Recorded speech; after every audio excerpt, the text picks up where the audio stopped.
So hey guys, today we're going to talk about the best casters in dnd5e, and I'm going to rank these classes based on how good they are in combat and how much they contribute in terms of winning a fight for the party against an encounter. So let's start with my last placed ranking, which is going to be the Warlock. So Warlock is technically a full caster because it gets all the progression up to level 9 spells, but the number of spells you can use and the spell slots you have is quite limited, especially notoriously having a poor level 1 spell list, except for maybe Armor of Agathias. And I think the Hexblade Warlock does put the class up significantly, but I can't say that as a full progression Warlock there are any standouts that are better than having the better spell list and better spell slots the other classes have. My recommended playing level for a Warlock in terms of casting is going to be level 11, because at that level you pretty much get 3 spell slots per short rest and you get a Mystic Arcanum, so you double your resources immediately. And if you are focusing more on casting, you can go for the Genie Warlock, which peaks at pretty much level 14, where you get a mini version of Limited Wish. Now moving on to the next is gonna be the Sorcerer. So the Sorcerer to me is really suffering in terms of identity. I think the spell list itself is good because it is pretty much a wizard spell list but smaller and no rituals, but the Sorcerer really lacks in the kind of impacts it wants to have. And I'm saying, for example, like the other ones, Wizard is the arcane caster and the Cleric is the healer buffer damage. Moon Druid in particular is the tank and the summoner of the party for the other druids with conjure animals. I mean, even the Warlock is good at Eldritch Blasting and doing damages, but in terms of casting, all there is for a Sorcerer really is Meta Magic. And aside from 2 to 3, for example, subtle casting, for example, Twin Meta Magic, I can't really see a merit to play the Sorcerer above the other niches in terms of wanting the class to be its own identity. So in terms of winning a fight, I will say that Twinning Polymorph is strong, but the way it contributes is just not significant enough compared to the others. I will put the Sorcerer pretty much at the end of the list in terms of full casters, not counting Warlocks, but it is still very respectable because of the wizard spell list. You still have all the good spells, you still have all the tools you need, and I think overall you will play fine. So next one is gonna be, unfortunately, the Druid. Like, Druid is my favorite full caster on the list, but I have to say that the spell list is strong but a little bit too focused. So by that I mean you get great summoning spells, you get great concentration spells, and that's pretty much the majority of what you're gonna get. I think people often focus too much on the number of concentration spells you have because it's actually not that severe at all. But it is true that the spells you get, the ones that you actually want to use, like Maelstrom or Conjure Animals, are all concentration. And the other spells like Healing Word Heal is quite standard for a healing based class. So I have to say the Druid itself is fine. The thing that makes a Druid good is probably the other things it has from subclasses. And for example, Shepherd Druid getting a buffed version of Conjure Animals. For example, let's say the Moon Druid at level 20 having unlimited wild shapes. These are encounter breaking and unbalanced. But the consistency is a problem because for Moon Druid, for example, you're great at level 2, but when you're reaching level 5 to 6, you really drops drastically in terms of how good you are. And the other ones also suffer the same thing. Shepherd Druid is the most consistent, but the problem with that is Conjure Animals by raw doesn't really allow you to pick what kind of animals you get.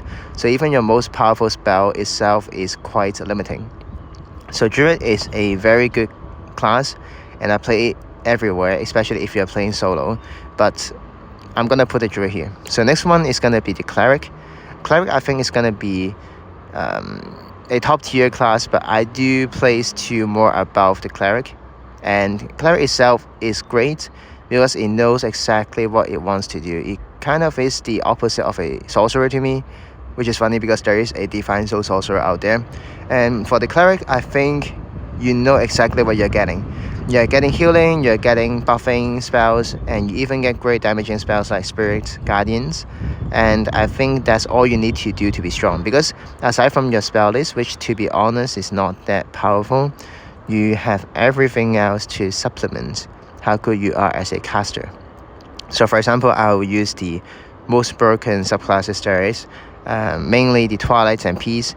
Twilight gives you the ability to keep your party alive, especially at low level with Twilight Sanctuary, and you get all the broken stuff like 300-meter dark vision, advantage in initiative, and the sleep spell at level 1. So the thing that Cleric gives you is that number 1, you get great armor, especially for like a Twilight, you get heavy armor and martial weapons. Number 2, you get great progression because every level you get more and more and more. And your spells always supplement how good you are to keeping a party going. You are more of a force multiplier by improving how your teammate works, which also helps with how you contribute, because people likes to be in the spotlight and you are helping them to do that. And I think the rest is not too important for me to go into in this video, but just bear in mind how good a Cleric is at the exact position they can contribute to winning fights, and often that is crucial. Not to mention healing as a last-ditch effort to keep the party alive is pretty significant, because a 1 HP barbarian is as effective as a 100 HP barbarian. So the second strongest in the whole game is gonna be the Bard. Like the Bard, originally I put it really low because I don't really think it has a good identity, but I have to admit that the Bard at its top is broken, and a Bard as average is still extremely good. So what makes a Bard good is that it has all the options. Actually, a little bit more than a Wizard if you just factor in, combat capabilities. I say this because the Bard both have arcane spells and healing spells. That means you get Healing Word, Lesser Restoration, actually Polymorph, and you also get all the other goodies like, Silvery Barbs, you get Suggestion, you get Hypnotic Pattern, you get, again, Polymorph. So these are all the spells that makes you good, and you kind of get the best of both worlds. People often say that without Magical Secrets, the Bard is not that good, but I disagree. I think the spell list itself without Magical Secrets is extremely good and competent, so you do not actually need Magical Secrets to get as good. And that is not factoring in Magical Secrets, because with Magical Secrets you get all the good stuff like Wall of Force. You even get like Find Greater Steed, which is something that the other casters cannot get, and that just makes you one of the most versatile and reliable option. And factoring in the subclasses, for example, you get the Eloquence Bar, which I consider to be the strongest, where you pretty much get the ability to better improve the chance of your control spells to land, which is the biggest impact a Bard can have. So I have to say the Bard class deserves to be number 2.